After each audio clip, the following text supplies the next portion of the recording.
አንዲት ሴት ከባሏ ጋር ከተለያየች በኋላ ለምንድነው የሚያምርባት?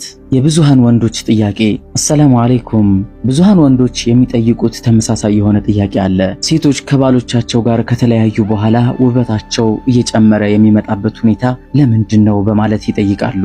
የዚህም ምክንያት ዛሬ እነግራችኋለሁ። በቅድሚያ ግን ብዙሃን ወንዶች እንደዚህ አይነት ጥያቄዎችን መጠየቅ ቢፈሩም በውስጣቸው ግን እንደሚያስቀምጡት ግልጽ ነው። አንዲት ሴት ከተለያየች በኋላ ከባሏ በጣም ውብ ትሆናለች፣ ታምራለች፣ በጣም ትደምቃለች። እሱ ሲመለከታት በይበልጥ ደግሞ በፊት አብሯት ሲኖር ከነበረው የተሻለ የሆነ ውበትን ይመለከትባታል። ታዲያ ምክንያቶቹ ምንድናቸው ወደሚለው ስንሄድ ከምክንያቶቹ አንዱ አንተ አብረሃት በምትኖር ሰዓት ሴት ልጅ ላንተ ትደክማለች፣ ትለፋለች፣ በጣም ትቀርባለች፣ በጣም ላንተ ብላ ትሰቃያለች። አንተ ደስተኛ እንድትሆን እሷ ታለቅሳለች። አንተ እንዲያምርብህ ብላ እሷ ትደከርታለች። አንተ ከጓደኞችህና ከስራ ባልደረቦችህ ተሽለህ እንድትገኝና የተሻለ አልባሳትና የተሻለ ጠረን እንዲኖርህ እሷ ትሰቃያለች። ታዲያ በዚህ ሰዓት ራሷን ትረሳለች።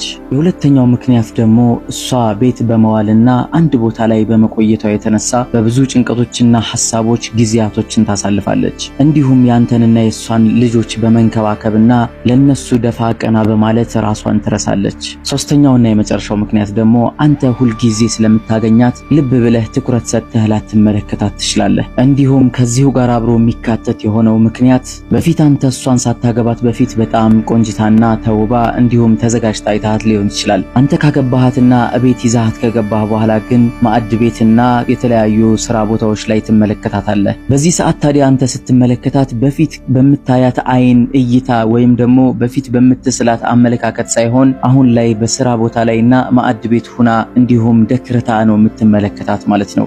ዙሮ ግን ሁሉም ነገር ሊሆን የሚችለውና ውበቷን ሁሉ ልታጣ የምትችለው አብዛኛውን ፐርሰንት ላንተ መሆኑ ነው። ከዛም አንተ ካጣሃት በኋላና ከፈታሃት በኋላ በጣም ውብ ትሆናለች፣ አማምራም ልትወጣ ትችላለች። እንዲሁም የሚያለመልሙ ተስፋ ሰጪ የሆኑ ቃላቶችን ከተለያዩ ሰዎች ትሰማለች። ምክንያቱም አንተን ከፈታች በኋላና ካንተ ከተለያየች በኋላ ብዙ ሰዎች ፈላጊ ሊመጡ ስለሚችሉ ማለት ነው።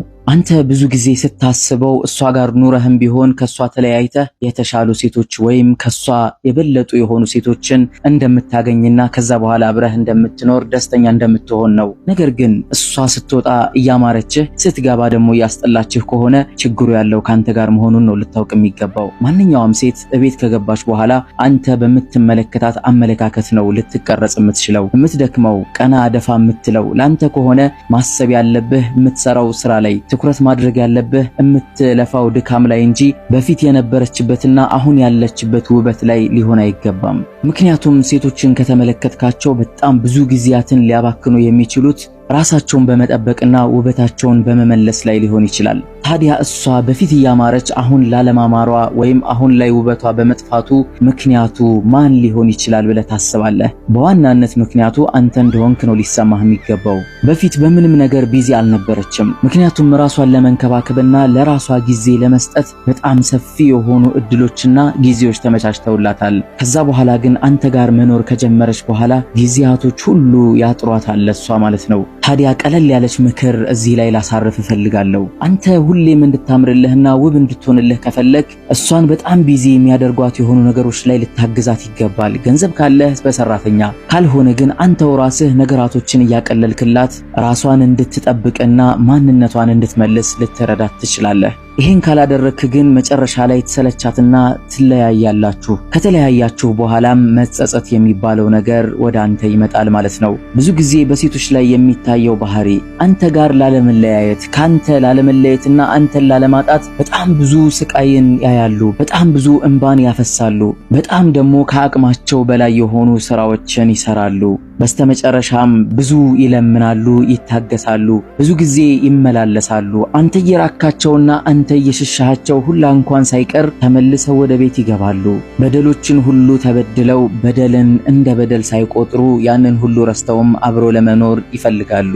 መጨረሻ ላይ ግን ሲቆርጥላቸው በጣም ከባድ የሆነ ባህሪን ያሳየዋል አንተን ማለት ነው። በዛ ሰዓት ጸጸቱ ያንተ እንጂ የሷ ሊሆን አይችልም። ምክንያቱም እሷ ሙሉ ለሙሉ ካንተ ሊቆርጥላት ስለሚችል ማለት ነው። ለዚህም ነው አላህ Subhanahu Wa Ta'ala ጠላቅን ፍችን ከፈጸምክ በኋላ አንተ ጋር የተወሰኑ ጊዜያትን እንድትኖር የፈለገበት ምክንያት ማለት ነው። በቁርአን አላህ Subhanahu Wa Ta'ala ሲገልጽ ዒዳዋን አንተ ጋር እንድታሳልፍና አንተና እሷ ተለያይታችሁ በአልጋ እንድትተኙ እንዲሁም እሷም ራሷን እንድትጠብቅና ራሷን እንድትንከባከብ ነው አላህ እድልን ያመቻቸላት። ምክንያቱም አንተ በፊት አይተኸው ያልነበረውን ውበቷን፣ አንተ በፊት ተመልክተኸው ያልነበረውን ማንነቷን እንድትመለከትና ጊዜ ተሰጥቶህ እንድታዳምጥ ራስህን ተፈልጎ ነው። ይሄ ነገር አብዛኛዎቻችሁ ማታውቁት ከሆነ አንዲት ሴትና አንድ ወንድ ከተፋቱ በኋላ ዒዳዋን ማሳለፍ ያለባት እዛው እቤቷ ውስጥ መሆን እንዳለበት ነው በቁርአን የተገለጸው።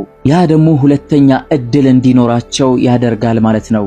እሷ ከወጣችና ወደ ቤተሰቦቿ ከገባች በኋላና ጊዜ አግኝታ ራሷን መንከባከብ ከጀመረች በኋላ እንደገና እሷን ለመመለስ ብዙ ውጣ ውረዶችን እንዳያልፍ ሲፈለግ እዛው ቤቷ ላይ ዒዳዋን እንድትቆጥር ተፈለገ ማለት ነው። ስለዚህ የመጀመሪያው ምክሬ ሊሆን የሚችለው ካልፈታሃትና እሷ ጋር መኖር በጣም እየደበረህ ከሆነ አሁንም እድል አለህና ተመልሰህ ልትመለከታትና ጊዜ ልትሰጣት ይገባል ነው ምልህ። ሁለተኛው ምክሬ ደግሞ ፍቺ ካለ አሁንም ዒዳችሁን አብራችሁ አንድ ክፍል ውስጥ